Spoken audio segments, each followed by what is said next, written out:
तपाईहरुलाई हाम्रो फर्स्ट भिडियोमा स्वागत छ। यहाँ चाहिँ हामीले डोमिनर 400 को सर्भिसिङ गर्दैछौँ। फर्स्ट 4 नम्बर एलएनकीले 100 रुपैयाँले खोलेर त्यसपछि 18 नम्बर सकेटले तपाई ड्रेन नट खोलेर त्यसपछि मोबिल डाउन गर्नुहोस् पहिलोचोटी। त्यसपछि त्यो प्लसले तानेर मोबिल जुन चाहिँ मोबिलको त्यहाँ एउटा फिल्टर जस्तो हुन्छ त्यो सबै मैला त्यहाँ बसेको हुन्छ त्यो निकाल्न सक्नुहुन्छ तपाईले प्लसले तानेर। त्यसपछि मोबिल राम्रै थियो त्यो पनि हामीले चेन्ज गर्नु किनकि एनएरएम जानुको लागि। त्यसपछि मोबिल फिल्टरको क्याप खोलेर 7 नम्बर टीले त्यसपछि तपाईले with the help of tester तपाई उयो निकाल्न सक्नुहुन्छ त्यसलाई, नभए तपाईलाई साह्रो पर्छ। टेस्टरले नभए काठले के घोचेर निकाल्न सक्नुहुन्छ त्यो फिल्टरलाई, मोबिल फिल्टरलाई।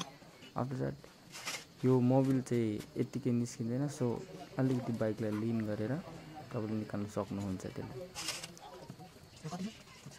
मजाले मोबिल निकालिसकेर हामी देख्न सक्छौं हामीले यो युज गर्दैछौँ मोबिलको 20W50 अनि बजाजको पेट्रोल फिल्टर, मोबिल फिल्टर अनि एयर फिल्टर युज गर्दैछौँ।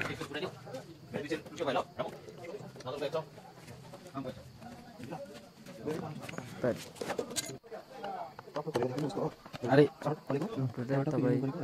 खाली त्यो मेन फिल्टर बक्स खोलेर त्यसलाई मजाले सफा पनि गर्ने हामीले देखाएको त छैन, तर हामीले सफा चाहिँ गरेको थियौँ।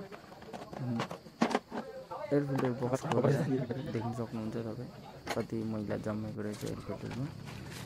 अब त्यो खोलेर हामी बजाजको एयर फिल्टरमा हाल्दैछौँ। हालेर मजाले जग्गामा राखेर सबै कुरो ड्रेन नट सेट नट लगाएर मोबिल फिल्टर लगाएर हामी मोबिल हाल्दैछौँ 20W50 को। त्यसपछि सबै कुरो भइसकेर ट्याङ्की कभर लगाएर चाहिँ अब रेडी भइसकेको छ। फुल सर्भिसिङ भयो। अधिक भिडियो तपाईले देखाउन सक्दैन, तर यति जति पनि गरे हामीले तपाईहरुलाई जान्नुको कोसिसले गरेर